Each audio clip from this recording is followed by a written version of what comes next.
بسم اللہ الرحمن الرحیم۔ آپ کی آمد کا بہت شکریہ۔ سب سے پہلے تو میں آپ کے توسط سے پوری قوم کو چیئرمین پی ٹی آئی کے اپیل کے حوالے سے اپڈیٹ کرنا چاہوں گا۔ توشہ خانہ کیس میں آج اپیل کی سماعت ہوئی۔ ڈویژن بینچ نے چیف جسٹس اسلام آباد ہائی کورٹ کی سربراہی میں سماعت کی۔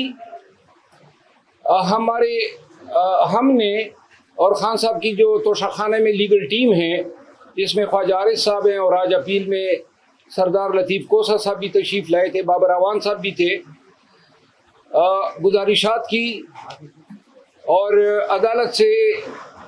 التجا کی کہ خان صاحب کی جو سینٹنس ہیں وہ 426 ضابطۂ فوجداری کے تحت سسپینڈ کی جائے۔ عدالت نے جو ہیں باوجود اپنا یہ کارروائی جو ہے اس میں نوٹس جاری کرنا ضروری سمجھا، اور غالباً جہاں تک مجھے یاد ہے 4 دن کے بعد انہوں نے کہا کہ یہ کیس دوبارہ سنا جائے گا۔ چونکہ پاکستان میں قانون جو ہیں شارٹ سینٹنسز جو 3 سال سے لے کے 5 سال اور دوسری کیٹیگری ہے 5 سے 7 سال تک، جو 3 سے 5 سال ہوتے ہیں وہ آرڈینریلی عموماً پہلی پیشی پہ سسپینڈ ہو جاتے ہیں۔ تاہم اس کیس کا پروفائل دیکھ کے یا عدالت نے خود ضروری سمجھا تو انہوں نے جو ہے 4 دن کے بعد جو ہے کارروائی ٹیک اپ کرنے کا اندیا دیا۔ آج 2-3 ڈیولپمنٹس اور ہوئی۔ ایک تو کل ہم گئے تھے اسلام آباد ہائی کورٹ کے حکم پر، میں اور Umair Niazi advocate chairman P T I سے ملاقات کے لیے۔ چیف جسٹس اسلام آباد ہائی کورٹ عامر فاروق صاحب نے تحریری حکم نامہ جاری کیا جس میں میرا نام تھا، عمیر نیازی صاحب کا نام تھا، میری ریٹ پٹیشن تھی جس میں انہوں نے ڈائریکشن دی کہ ان کی چیئرمین پی ٹی آئی کے ساتھ ملاقات کرائی جائے۔ حکم نامہ تحریری طور پہ مصدقہ نقل ہمیں تاخیر سے ملی، جو جب ہم وہاں پہ پہنچے تو تقریباً 7 اور 7:30 کے بیچ کا ٹائم تھا، جس پر جہاں پہ ناکہ لگا ہے پولیس کا وہاں انہوں نے ہمیں روکا اور کہا کہ جی ہم اطلاع کرتے ہیں۔ کوئی 1 گھنٹے کے بعد جو ہے ڈپٹی سپرنٹینڈنٹ اب جیل سپرنٹینڈنٹ کا یہ پیغام لے کر آئے کہ چونکہ 6 بجے ہم کلوز کر چکے ہیں گنتی، تو لہذا ملاقات نہیں ہو سکتی ہے۔ چونکہ خود ہم اس قانون کے پیشے سے وابستہ ہے اور ہمیں ان کی مجبوریوں کا ادراک تھا، تاہم انہوں نے پھر ہمیں کہا کہ آپ مزید انتظار کر لیں، اگر سپرنٹینڈنٹ صاحب جو ہیں وہ آپ کو اجازت دے۔ انتظار BCR کے باوجود ہمیں اجازت نہیں ملی، یہاں پہ ہماری کمٹمنٹس تھی اسلام آباد میں، تو ہم وہاں سے روانہ ہوئے اور اسلام آباد پہنچتے ہوئے راستے میں ہم نے اس حوالے سے ویڈیو بھی جاری کی۔ آج صبح چیف جسٹس صاحب کو میں نے انفارم کیا کہ گرچہ آپ کا حکم نامہ چونکہ ہمیں تاخیر سے ملا تھا تو جیل حکام نے یہ بہانہ بنا کے ہمیں ملاقات نہیں دی، جس کے بعد جو ہے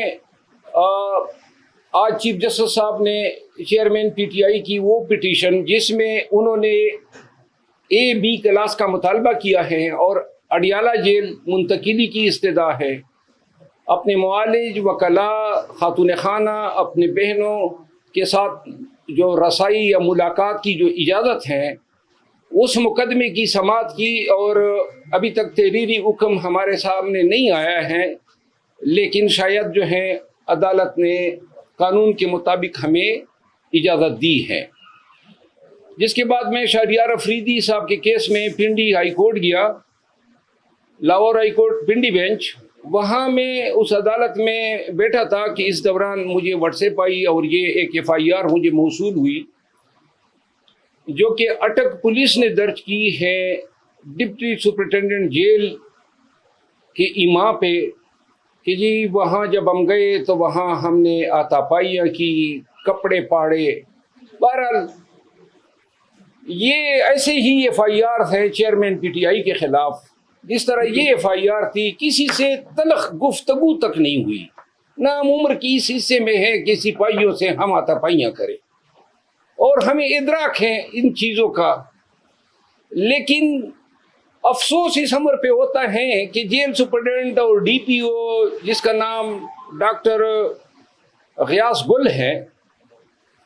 یہ کمپنی کے اعلی کار بنے اور ان کی ایما پہ انہوں نے ہم پہ یہ ایف آئی آر درج کی۔ ایف آئی آر میں الزامات ہیں، اور ہم یہ ایک چیز ان کو داد دیتے ہیں کہ تھوڑی سی شرافت یہ دکھا دی، اور جس کے یہ مستحق ہیں کہ کپڑے پاڑنے کا الزام چلو مرد کا لگا دیا ہے، شکر ہے کسی رشتہ دار خاتون کا الزام نہیں لگایا۔ ڈاکٹر غیاث گل جو ہے، اس نے مجھ سے تھوڑی دیر قبل انہوں نے مجھے کال کی، میں ٹائم بتا دیتا ہوں، اور چونکہ وہ اسلام آباد میں کافی عرصہ S P S S P وغیرہ رہے ہیں، یہ 1:15 پہ انہوں نے مجھے کال کی، اور ان کے کال سے مجھے پتہ چلا دو چیزوں کا، کہ اس کی بیگم جو کہ ڈی ایم جی آفیسر ہیں، جو یہاں ایک گھر پہ قبضہ کرنا چاہتی تھی، اور جس میں مخالف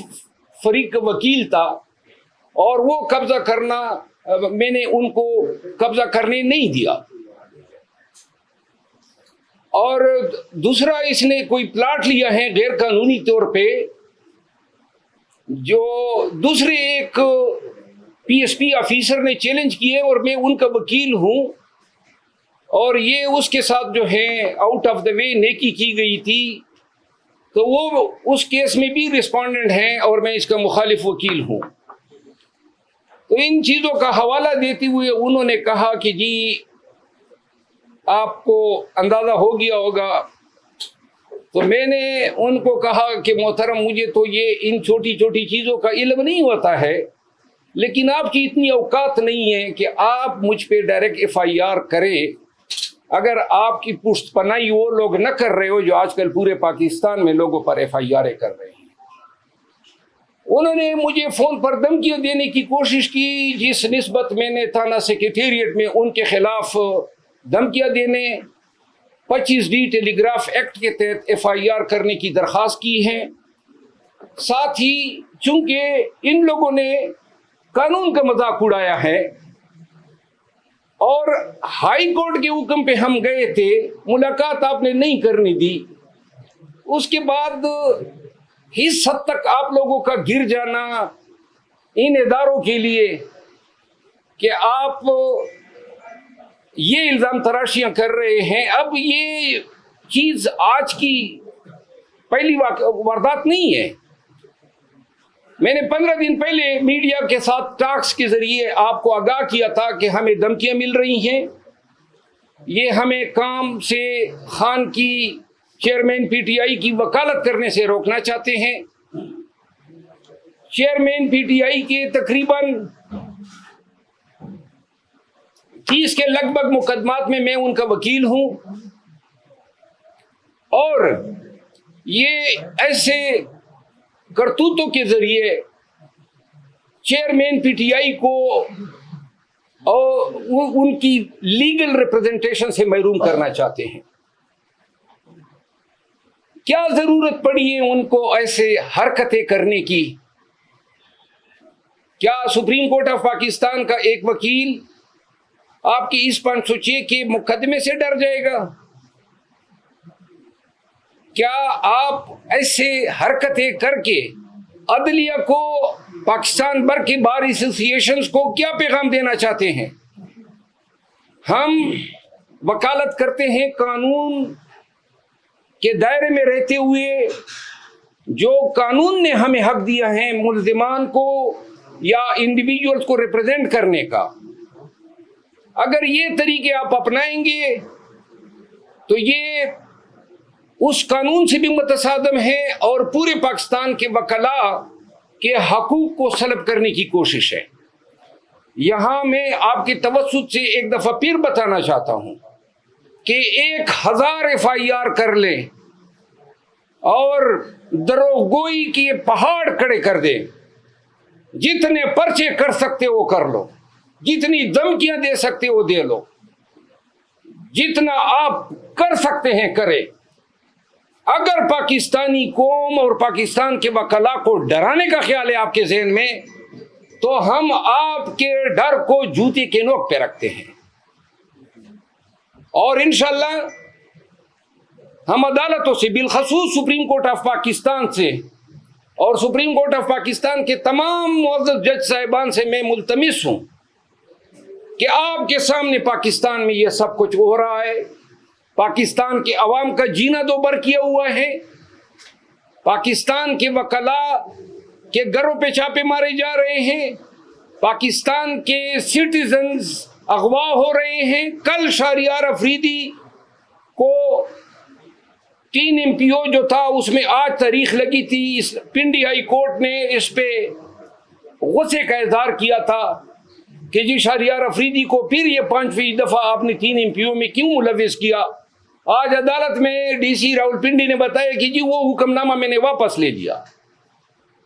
ایک ایسے حکم نامہ جن کو یہ کورٹ میں ڈیفینڈ نہیں کر سکتے ہیں۔ شہریار افریدی کے بھائی کو کل رات 12:50 پہ، رات کے 12:50 پہ انہوں نے DC جیلم نے 3 MPO ختم کیا اور ان کو نامعلوم افراد کے حوالے کر دیا۔ شہریار افریدی کا 3 MPO کل انہوں نے ختم کیا، آج پتہ چلا DC اسلام آباد جس کا پہلے 3 MPO کل عدم ہو چکا ہے، اس نے یہ 7ویں دفعہ 3 MPO شہریار افریدی پہ لگا دی۔ تمام جج صاحبان دیکھیں، کیا پاکستان اس لیے بنا تھا؟ یہ ملک ہے، یہ آپ کا آئین ہے، یہ بنیادی حقوق ہے۔ کیا اس طرح ہوتا ہے مہذب معاشروں میں اپنے شہریوں کے ساتھ؟ اور یہ لامتناہی سلسلہ کب رکے گا؟ عدالتیں ہمیں چھوڑ رہی ہیں، عدالتوں سے استدعا ہے نا کہ چھوڑتے ہوئے ساتھ میں یہ بھی احکام کریں کہ آئندہ کوئی ان کو گرفتار نہ کریں۔ جس طرح آج میں داد دیتا ہوں آنریبل جسٹس انوار الحق بنو صاحب کی، انہوں نے آج حکم نامہ کیا کہ پنجاب بھر میں کہیں پر شہریار افریدی کو اگر گرفتار کریں گے 3 MPO میں تو پہلے ہائی کورٹ سے اجازت لیں گے۔ میں یہاں پہ ستائش کروں گا chief justice Peshawar high court Ibrahim Khan sahib کی اس فیصلے کے، جب میرے ساتھ رنگیز خان MPA گیا ہوا تھا، اسد کیسر صاحب، اور انہوں نے کورٹ کے پریمیسز سے اغوا کیا، تو انہوں نے کہا کہ میں ملازمت سے استعفیٰ دے دوں گا اگر رنگیز کو پیش نہیں کیا آدھے گھنٹے کے اندر، اور ساتھ میں یہ حکم دیا کہ جب تک آپ کے مقدمہ فیصلے نہیں ہوں گے کوئی آپ کو گرفتار نہیں کرے گا۔ میں نے شہریار افریدی کا قصہ سنایا، گھر گھر یہ کہانی ہے، PTI کے تمام قیادت کے ساتھ ایسا ہو رہا ہے۔ ایک طرف ہمارے خلاف یہ جیلی FIR کی، دوسری طرف انہوں نے نعیم حیدر پنجوتا کو FIA نے 8-8.5 گھنٹے اب سے بھیجا میں رکھا۔ آج خواجہ حارث صاحب جو ہیں وہ جا رہے ہیں، 50 سال ہو گئے ہیں خواجہ حارث صاحب کو وکالت کرتے ہوئے تقریباً، آج وہ جا رہے ہیں کہ جناب ایک ایسی انکوائری میں کہ جس میں الزام یہ تھا کہ معزز جج صاحب جو ہیں انہوں نے اپنے ٹائم لائن پہ 2014 سے عمران خان کے خلاف پوسٹ لگائی ہوئی ہیں، ویڈیوز ہیں، میمکری ہے۔ اب اس کا علاج تو یہی تھا کہ اس کی تحقیق ہوتی، اگر یہ جھوٹ تھے، PTI نے اس کو ملائن کیا، غلط اپنی طرف سے پوسٹیں بنا دی، تو اس کی تفتیش کرتے، فیس بک سے پوچھتے، 90 دن کا ٹائم ہوتا ہے کہ جناب یہ اس نے لگائی دی یا نہیں، کیونکہ اس نے ڈیلیٹ کر کے اپنا پروفائل لاک کر دیا ہے۔ 100% اس کے ٹائم لائن پہ اس کے پوسٹیں۔ چیف جسٹس اسلام آباد ہائی کورٹ نے اپنے حکم نامے میں اس انکوائری کا آرڈر کیا ہے، اور اس حکم نامے کی آڑ لے کے FIA چیئرمین PTI کے وکلاء کو ہراساں کر رہی ہے۔ آج چیف جسٹس اسلام آباد ہائی کورٹ کو میں نے بتایا کہ آپ کے حکم کی آڑ لیا جا رہا ہے، اس پورے عمل کی میں شدید مذمت کرتا ہوں۔ یعنی کہ ایک شخص گناہ بھی کرے، غلط کام کرے، اور آپ صرف یہ حق نہیں رکھتے ہیں کہ جناب آپ نے اپنے ٹائم لائن پہ اس شخص کی تصاویر ممکری اور ویڈیو لگائی ہے جس کے مقدمے میں آپ بطور منصف بیٹھے ہوئے ہیں. یہ کہاں کا قانون ہے کہ الزام دہندہ کو آپ کہتے ہیں کہ جی آپ نے الزام کیوں لگایا؟ الزام لگایا تھا، الزام درست تھا، ایک دفعہ پھر لگا رہے ہیں، ایک دفعہ پھر کیمرے کے سامنے پورے ملک کو بتا رہے ہیں کہ وہ انہوں نے لگائی تھی، اسی کا ٹائم لائن تھا، اور ثابت کر دیں کہ ہمارا یہ الزام غلط ہے، ہم ہر سزا بھگتنے کو تیار ہیں. لیکن آپ تحقیق کی بھی اجازت نہیں دے رہے ہیں، سچ تک پہنچنے کی پرمیشن نہیں ہے. فیس بک سے پوچھ نہیں رہے ہیں، ان سے کیوں نہیں پوچھتے ہیں کہ آپ بتائیں نا، آپ نے اپنا اکاؤنٹ سے یہ آپ نے ڈیلیٹ کیے، آپ نے اکاؤنٹ لاک کر دیا، آپ نے ابھی تک ان کا بیان ہی نہیں لیا ہے، اور جو کہہ رہے ہیں کہ حضرت یہ کر رہے ہیں آپ ان کے پیچھے پڑ گئے. اس فستائیت کی اجازت نہیں دی جا سکتی ہے. اخیر میں چیئرمین پی ٹی آئی کے جو کیسز ہیں، اس حوالے سے انشاءاللہ 1-2 دن کے اندر ہم مکمل ایک اسٹریٹجی بنا رہے ہیں. جو ہی ہماری ملاقات ہوتی، آج میں نے یہ جو جیلی کیس تھا جو بنایا ہے، یہ غیاث گل نے لوگوں کی ایما پہ، اس میں نے پری اریسٹ بیل کرا لیے اسلام آباد ہائی کورٹ سے. ہم چاہتے ہیں کہ یہ مقدمہ ہم پہ ثابت کریں، لیکن اگر ثابت نہیں کر سکے تو جس نے ایف آئی آر دی ہے اور جس کی مرضی سے ہوئی ہے وہ پھر ملیشیس پراسیکیوشن کے کیسز کے لیے بھی تیار ہو جائیں. میں آپ سب کا بہت مشکور ہوں کہ آپ اس گرمی میں میرے دفتر تشریف لائیں. تھینک یو سو مچ. اگر کوئی سوال ہو تو میں حاضر ہوں. مروا صاحب، آج ڈبل بینچ میں بھی کارروائی کی بشر خانہ کیس کے حوالے سے، اس حوالے سے ذرا تھوڑا بتائیے گا کہ وہ کیوں اتنا ڈیلے کر دیا گیا؟ دیکھیں، پی ٹی آئی کے ساتھ اور چیئرمین پی ٹی آئی کے ساتھ انصاف نہیں ہو رہا ہے، اور انصاف پورے ملک میں نہیں ہو رہا ہے. انصاف کے تمام ادارے جو ہیں، جب انصاف کی ضرورت پاکستانیوں کو پڑی تو جناب علی ایک دوسرے کی طرف دیکھ رہے ہیں، تماشا کر رہے ہیں. کوئی اس کے آگے بند باندھنے والا نہیں ہے. اور اب پورے پاکستان کے وکلا کو میں پیغام دینا چاہتا ہوں کہ یا تو ہم نے تاریخ کے اس سمت پہ کڑا ہونا ہے جہاں پہ وکلا ہمیشہ سے ظلم اور جبر کے خلاف سیسا پلائی ہوئی دیوار بنی ہے، یا پھر ہم نے یہ آنے والے اخلاف کو بتانا ہے کہ آپ کے اسلاف وہ تھے جو ڈر کے مارے کونے خطروں میں چھپ گئے. جی اچھا سر، آپ کے اوپر بھی ابھی پریشر بلڈ اپ ہو رہا ہے، جیسے آپ مقدمہ ہوا، تو آپ اس راستے سے ہٹیں گے خان صاحب کا جو ساتھ دے رہے ہیں، کیونکہ آپ کے اوپر زیادہ نظریں ہیں اس وقت پی ٹی آئی کارکنان کی اور ان کے. جناب، میں شاید ان سب کا پرنسپل ٹارگیٹ ہوں، اور میں نے آج ٹویٹ میں بھی کہا ہے کہ جب تک سانس میں جان میں زندگی ہے، سانس ہے، تو خان کے ساتھ ہیں، خان کے کیسز لڑیں گے. بے شک یہ سانس اگر یہ لوگ چھین سکتے ہیں چھین لیں، تو پھر شاید ہمارا بس نہ چلے. Thank you so much.